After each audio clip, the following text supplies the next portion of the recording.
Hi everyone, आप सभी का और एक नए वीडियो में स्वागत है। तो दोस्तों, अगर आप भी एक अकाउंटेंट हैं या फिर अकाउंटेंट बनने की तैयारी कर रहे हैं तो आज का वीडियो आप सभी के लिए बहुत ही ज़्यादा इंपॉर्टेंट होने वाला है। देखिए दोस्तों, मैंने इसके पिछली वीडियो में आप सभी को काफ़ी डिटेल में बताया था स्टॉक जर्नल के बारे में, ठीक है। तो आज का वीडियो में आपको बताने वाला हूँ फिजिकल स्टॉक के बारे में, जो कि टैली का ही बहुत एक इंपॉर्टेंट टॉपिक है। बहुत सारे लोग इसके बारे में नहीं जानते हैं। तो चलिए आज की इस वीडियो में हम लोग सबसे पहले थ्योरी को समझेंगे काफ़ी डिटेल में, आखिर हमें ज़रूरत क्यों पड़ता है फिजिकल स्टॉक का, उसका काम क्या होता है, सारी चीज़ थ्योरी समझेंगे। उसके बाद प्रैक्टिकली भी इस चीज़ को हम लोग अब करके देखेंगे टैली में, ठीक है। तो चलिए टैली में चलते हैं एंड इस चीज़ को सीखते हैं डिटेल में। और दोस्तों, अगर आप लोग चाहते हैं कि मुझसे पर्सनल ट्रेनिंग लेना तो आप लोग इस दिए गए नंबर पे हमसे कांटेक्ट कर सकते हैं व्हाट्सएप पर। और हाँ, ये बिल्कुल फ्री नहीं है, ध्यान रखें, इसमें आपको कुछ चार्जेस भी पे करने पड़ेंगे। फिजिकल स्टॉक, तो चलिए थोड़ा इसको और डिटेल में जानने का प्रयास करते हैं। देखिए, सबसे पहले फिजिकल स्टॉक वाउचर। आखिर ये फिजिकल स्टॉक वाउचर होता क्या है? देखिए दोस्तों, ऐसा कई बार होता है कि हम जब टैली में अपना स्टॉक को चेक करते हैं एंड अब जो फिजिकल स्टॉक को चेक करते हैं तो दोनों का स्टॉक प्रॉपर मैच नहीं होता है, ठीक है। उस केस में जो है हमारा फिजिकल स्टॉक के थ्रू हम लोग स्टॉक को एडजस्ट करते हैं, ठीक है। तो आखिर आप लोग सोच रहे होंगे यहाँ पे कि आखिर हमारा टैली का जो स्टॉक है और जो हमारा फिजिकल स्टॉक है, दोनों आखिर मैच क्यों नहीं होता है, ठीक है। तो उसके बहुत सारे रीजन है, हम लोग आगे देखेंगे। तो इससे आप लोग ये समझिए कि फिजिकल स्टॉक वाउचर का क्या काम है, कि जब भी हम लोग का फिजिकल स्टॉक और हमारा टैली का स्टॉक दोनों का अगर स्टॉक डिफरेंस है तो उस केस में इसके थ्रू एडजस्ट किया जाता है, ठीक है। इसको हम लोग प्रैक्टिकली अभी आगे देखेंगे। चलिए थोड़ा रीजन देखते हैं, क्या क्या रीजन होते हैं इसके डिफरेंस होने का reason. When should we use it, यानी कि हमें इसका उपयोग जो है कब करना चाहिए।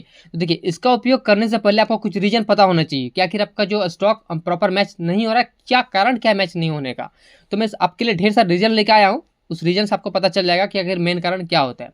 नेक्स्ट यहाँ पे how can we use it, यानी कि इसका उपयोग हम कैसे कर सकते हैं, जो कि हम लोग आगे प्रैक्टिकली भी देखेंगे, ठीक है। तो सबसे पहले रीजन समझते हैं कि आखिर रीजन यहाँ पे क्या क्या होते हैं। देखिए, सम रीजन, सबसे पहले bill received quantity 50 numbers but actual quantity 45 numbers we got, but that time we did mistake not checked properly। अब देखिए यहाँ पे सिंपल मैंने ये लिखा हुआ है, जैसे कि सपोज करिए मैंने कहीं से कुछ गुड्स को परचेज किया, ठीक है। बिल रिसीव हुआ 50 नंबर्स का, यानी कि बिल में लिखा हुआ था 50 numbers, okay. But actual quantity 45 numbers ही हमें रिसीव हुआ, यानी कि 5 पीस हमें कम रिसीव हुआ यहाँ पे, ठीक है। यानी कि यहाँ पे आगे देखिए, वी गॉट, हमें 45 नंबर्स ही मिला, but that time we did mistake not check properly, यानी कि उस टाइम हमने गलती किया, उस टाइम हमने प्रॉपर चेक नहीं किया, इसलिए हमारा 5 पीस कहीं ना कहीं डिफरेंस हो गया ना। तो हमारे इसमें क्या होगा, टैली में होगा 50 नंबर्स का स्टॉक पड़ा हुआ टैली में, और नेक्स्ट हमारा जो फिजिकल चेक करेंगे तो वहाँ पे 45 नंबर्स ही मिलेगा। तो ये पहला गलती हुआ। अगर देखिए इसी गलती के समय अगर अच्छे से चेकिंग हो जाता, प्रॉपर चेकिंग होता, तो यहाँ पर मालूम चलता है अच्छा 5 पीस कम आया हुआ है, तो अपने सप्लायर को बोल के हम 5 पीस और मंगवा लेते हैं, राइट। तो हमारा इक्वल हो जाता दोनों। बट ऐसा केस कभी कभार हो जाता है कि हमें नॉट चेक प्रॉपरली चेक नहीं करते, उसके रीजन से भी डिफरेंस होता है। नेक्स्ट यहाँ पे same just opposite, when we sell we did this mistake, यानी कि जस्ट इसी का उल्टा, जब हम लोग सेल करते हैं तो भी हम लोग कई बार ऐसा गलती कर देते हैं, जैसे कि हमने 50 पीस का बिल बनाया, कभी कभार हम लोग 60 पीस दे देते हैं, यानी कि एक्स्ट्रा दे देते हैं गलती से, या फिर कम दे देते हैं गलती से, ऐसा भी हो सकता है। तो इस केस में भी क्या होता है, हमारा फिजिकल स्टॉक और टैली का स्टॉक मैच नहीं होता है। ये दो रीजन हो गया, ठीक है। आगे और रीजन देखते हैं। According to the bill, total quantity is okay, but individual items quantity is not matching। इसका मतलब क्या हुआ, देखिए देखिए, जैसे कि हमें एक बिल रिसीव हुआ, ठीक है। बिल में लिखा हुआ है कि टोटल हमने आपको दिया 50 नंबर्स, ठीक है, जिसमें कीबोर्ड 20 पीस है, माउस 20 पीस है, और 10 पीस हमारा मान के चलिए SSD है, ठीक है, ओके। तो देखिए यहाँ पे ये वहाँ से बिल बन के आया और हमारा टोटल 50 पीस पे आया हुआ, बट हमें माउस रिसीव हुआ 25 पीस, और हमें यहाँ पे कीबोर्ड रिसीव हुआ है 15 पीस, और हमें यहाँ पे SSD रिसीव हुआ है 10 पीस, यानी कि कहीं ना कहीं इसमें गड़बड़ी हो गया, हमारा कीबोर्ड हमें 5 पीस कम मिला हुआ है, और यहाँ पे माउस हमें 5 पीस ज़्यादा मिला हुआ है, ठीक है। देखिए, बिल के अकॉर्डिंग टोटल क्वांटिटी ओके है, बट इंडिविजुअल जब चेक किया हमने तो वहाँ पर क्या हुआ, हमारा कीबोर्ड हमें 5 पीस कम मिला हुआ है। और यही प्रॉब्लम हो सकता है, जैसे कि हमें इस तरह से मिला और हमने डबल चेक नहीं किया, हमने अपने गोडाउन में रख दिया, बाद में जब हम लोग टैली का स्टॉक और फिजिकल स्टॉक चेक करेंगे तो फिर प्रॉपर मैच नहीं करेगा। तो ये भी कारण होता है। तो आप लोग को ये भी ध्यान देना है कि आपके पास जो बिल आया हुआ है उस बिल से प्रॉपर चेक भी करना है कि आपके पास जो आइटम आया हुआ है, जो बिल में लिखा है, वो सेम टू सेम आइटम आपके पास आया हुआ है या नहीं है। तो ये भी एक रीज़न होता है। नेक्स्ट यहाँ पे थेफ्ट बाय एनी एम्प्लॉय, यानी कि किसी भी एम्प्लॉय ने आपका सामान को चोरी कर लिया कंपनी का, ठीक है। तो इस केस में आपको पता तो नहीं चलेगा ना, जब टैली का स्टॉक और फिजिकल स्टॉक को जब चेक करेंगे तो आपको मालूम चलेगा कि आपका ये स्टॉक कम है। कम है का रीज़न ये भी होता है कि बहुत बार क्या होता है, एम्प्लॉय चोरी कर लेते हैं, ठीक है। तो आपको ये भी ध्यान देना है यहाँ पे। Next, physical stock checking mistake not check properly due to workload और एनी रीजन, यानी कि देखिए कई बार ऐसा क्या होता है, हम जब फिजिकल स्टॉक चेक करते हैं तो भी हमसे गलती हो जाता है ड्यू टू हैवी वर्कलोड बोल सकते हैं, या फिर कोई भी कारण से जल्दबाजी में बोल सकते हैं, या फिर कोई भी रीजन से कि वो प्रॉपर जो है स्टॉक का चेक नहीं करता है, उसके वजह से भी डिफरेंस रह जाता है, यानी कि स्टॉक प्रॉपर चेक ना होने की वजह डिफरेंस वैसा ही का वैसा ही रह जाता है। जब तक आप प्रॉपर टैली का स्टॉक प्रिंट आउट निकाल के और फिजिकली जाकर चेक नहीं करते हैं कि टिक कर करके सारा चीज़, तो आपको प्रॉपर मैच नहीं कर सकते। आपको अच्छी तरीके से मैच करना पड़ेगा सारा फिजिकली गुड्स को, ठीक है। तो यहाँ पर ये भी एक गलती होता है कि बहुत सारे लोग गलती करते हैं ये। नेक्स्ट यहाँ पे by mistake not entered in books, यानी कि टैली, यानी देखिए ऐसा कई बार होता है कि हमने गुड्स तो ला लिए, अपने गोडाउन में रख भी दिए, बट टैली में एंट्री करना भूल गए। तो इस केस में भी क्या होता है, हमारा टैली का स्टॉक और फिजिकल स्टॉक मैच नहीं होता, आवर रेपुटेशन स्पॉइल्ड। अब देखिए ऐसा कई बार होता है कि हमें इसमें नाम भी खराब हो जाता है, सामने वाले के पास हमें शर्मिंदा होना पड़ता है। कैसे, देखिए सपोज करिए हमें 100 नंबर कीबोर्ड का ऑर्डर मिला हुआ है, ठीक है, और हमने जब टैली में चेक किया तो हमारे पास 100 नंबर स्टॉक पड़ा हुआ है, बट जब डिलीवरी करने के बाद आया और जब फिजिकली चेक कर रहे हैं तो वहाँ पर हमारे पास 90 नंबर ही कीबोर्ड पड़ा हुआ है, यानी कि 10 पीस हमारे पास कम कीबोर्ड है। तो कहीं ना कहीं देखिए इसमें हमारा नाम खराब होगा कि सामने वाले पार्टी को एक तरह से हमने बोल दिया हमारे पास स्टॉक पड़ा हुआ है, बट जब फिजिकली चेक करते हैं तो हमें स्टॉक नहीं मिलता है। तो ये भी एक प्रॉब्लम होता है, इसलिए फिजिकल स्टॉक और टैली का स्टॉक हमेशा आपको मैच करना जरूरी है। नेक्स्ट यहाँ पर है एटसेट्रा, यानी कि इस तरह से ढेर सारे कारण होते हैं, ठीक है, फिजिकल स्टॉक और टैली का स्टॉक मैच ना होने का।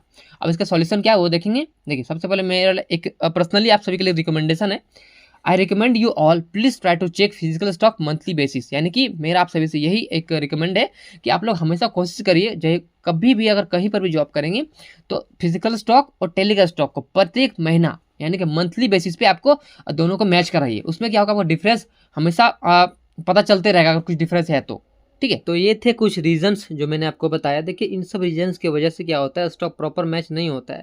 तो आपको इन रीजन के अकॉर्डिंग देखना है कि आखिर आपने गलती कहाँ पे किया हुआ है, और इसके बावजूद भी अगर आपको पकड़ में नहीं आ रहा है कि आखिर गलती कहाँ पर हुआ है, तब जाके आपको फाइनल लास्ट में आपको जाके फाइनली फिजिकल स्टॉक वाउचर का यूज़ करना है और आपको एंट्री करना है टैली। तो चलिए आप टैली में चलते हैं एंड इस स्टॉक वाउचर का जो है प्रैक्टिकल यूज़ देखते हैं कि हम लोग इसका प्रैक्टिकल यूज़ कैसे करते हैं। तो आप लोग देख सकते हैं मैं गेटवे ऑफ टैली में आ चुका हूँ, और मैं सबसे पहले आप सभी को दिखाना चाहूँगा स्टॉक समरी। तो स्टॉक समरी में एंटर करता हूँ, और देखिए मैंने यहाँ पे मार्बल का क्रिएट किया है ग्रुप, एंटर करता हूँ। देखिए तो आप लोग यहाँ देखने को मिल रहा होगा, यहाँ पे मार्बल मेरा 002 का एक पीस शो हो रहा है, ठीक है।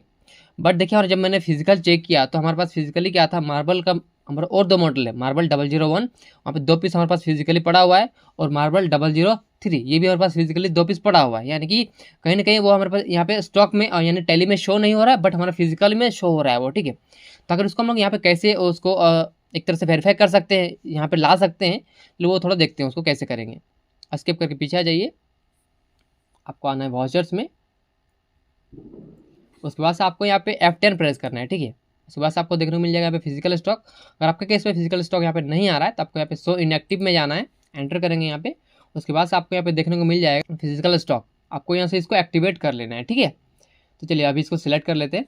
तो यहाँ पर देखिए सबसे पहले ये पूछेगा नेम ऑफ आइटम, क्या आखिर आपका आइटम का नाम क्या है। तो यहाँ पे स्पेस को प्रेस करेंगे। अब देखिए हमारे पास ये जो आइटम है मार्बल 001, ये हमारे पास टैली में 0 शो हो रहा है, ठीक है। बट हमारे जो एक्चुअल फिजिकल में क्या है, फिजिकल मेरे पास दो पीस पड़ा हुआ है, ठीक है। तो इसे यहाँ पे 0 को हम 2 करना चाहते हैं, 2 पीस बढ़ाना चाहते हैं, ठीक है। तो यहाँ पे इसमें एंटर करेंगे, फिर पूछेगा लोकेशन। अब देखिए मेरे केस में लोकेशन पूछ रहा है, क्योंकि देखिए यहाँ पे मैंने लोकेशन बनाया हुआ अपने। अगर आप लोग देखिए लोकेशन को नहीं बनाए होंगे, यहाँ पे जैसे कि टैली में क्या होता है, बाय डिफॉल्ट एक ही लोकेशन होता है मेन लोकेशन नाम से, ठीक है। अगर आपने अलग से नहीं बनाया हुआ है तो आपका यहाँ पे लोकेशन का ऑप्शन नहीं आएगा, ठीक है। अगर आप लोकेशन बनाया हुआ है अलग से तो आपको ऑप्शन देखने को मिलेगा। तो आपको सिंपली यहाँ पे अगर आप बनाया है तो उसको सेलेक्ट कर लीजिए, नहीं बनाया है तो कोई दिक्कत नहीं। इसको यहाँ पे एंटर करता हूँ। अब क्वांटिटी पूछ रहा है, क्या क्या कितना क्वांटिटी का अब यहाँ पे डिफरेंस है, ठीक है, 2 क्वांटिटी का डिफरेंस है, तो यहाँ पे 2 लिखेंगे, ठीक है। यहाँ पे अमाउंट से कोई मतलब नहीं होता है, ऑटोमेटिकली नीचे आ जाएगा। फिर आपको अगेन फिर से एंटर करना है। फिर और भी कुछ डिफरेंस है क्या, तो यस हमारे पास मार्बल 003 इसमें भी डिफरेंस है, तो इसको यहाँ पे एंटर करेंगे। फिर यहाँ पे अपने गोडाउन को सिलेक्ट करेंगे। फिर से यहाँ पे इसमें कितना पीस का डिफरेंस है, तो यहाँ पर 2 पीस का डिफरेंस है, इसको 2 लिखेंगे। फिर आपको सिंपली इस तरह से इसको, और भी अगर आपको आइटम है जो कि डिफरेंस है यहाँ पे, तो उसको यहाँ पे टाइप करके उसका डिटेल यहाँ पे फीड कर सकते हैं। ठीक है, तो एक तरह से हमने फिजिकल स्टॉक का वेरीफाई कर दिया। और ध्यान देंगे आप लोग कि यहाँ पे या डेट, आखिर आप कौन से डेट में जो है फिजिकल स्टॉक आपने वेरीफाई किया हुआ है। ठीक है, यानी कि आपका टैली का स्टॉक और फिजिकल स्टॉक दोनों का वेरीफाई हो चुका है। ठीक है, इतना तक हमारा 2 अप्रैल तक का पूरा ओके है। नेक्स्ट आपको यहाँ पे लिख देना है यहाँ पे बीइंग फिजिकल स्टॉक वेरीफाइड। ठीक है, और फिर आपको इस तरह से सेव कर देना। तो चलिए अब मैं दिखाता हूँ आपको स्टॉक समरी कि आखिर इससे इफेक्ट क्या पड़ेगा हमारे स्टॉक समरी में। स्किप करके पीछे आ जाइए गेटवे ऑफ टैली में। गेटवे ऑफ टैली में आने के बाद आपको आना स्टॉक समरी में, और जो हमने मार्वल का ग्रुप बनाया था मार्वल का ग्रुप में एंटर करेंगे। देख सकते हैं आप लोग यहाँ पे हमारे पास मार्वल 001 2 पीस हमारा पास टैली में भी शो हो रहा है। ठीक है, एंड यहाँ पे मार्वल 003 ये भी हमारा पास टैली में शो हो रहा है। अब इसको जब एंटर जब करेंगे आप लोग तो देखिए यहाँ पे देखने को मिल जाएगा, फिर से एंटर करिए। देखिए यहाँ पे आपको देखने को मिलेगा फिजिकल स्टॉक। यहाँ पे जब एंटर करेंगे देखिए तो आपको देखने को मिल जाएगा आपका एंट्री। तो दोस्तों ये था एक डिटेल वीडियो फिजिकल स्टॉक के बारे में। आई होप आप सभी को इससे बहुत कुछ सीखने को मिला होगा। और दोस्तों अगर आप लोग चाहते हैं कि मुझसे पर्सनल ट्रेनिंग लेना तो आप लोग इस दिए गए नंबर पे हमसे कांटेक्ट कर सकते हैं व्हाट्सएप पर। और हाँ, ये बिल्कुल फ्री नहीं है, ध्यान रखें, इसमें आपको कुछ चार्जेस भी पे करने पड़ेंगे। और देखिए इस वीडियो के बाद भी अगर आपके मन में किसी भी तरह का और भी सवाल है तो आप नीचे कमेंट सेक्शन में हमसे पूछ सकते हैं। बाकी अगर आपको वीडियो अच्छा लगा तो वीडियो को लाइक जरूर करें। चैनल पर नए हैं, पहले बार आए हैं तो चैनल को सब्सक्राइब करें, साथ ही बेल आइकन जरूर प्रेस करें ताकि आपको नोटिफिकेशन हमेशा मिलते रहेंगे। तो दोस्तों वीडियो का अंत देखने के लिए बहुत बहुत धन्यवाद। मिलते हैं अगले वीडियो में।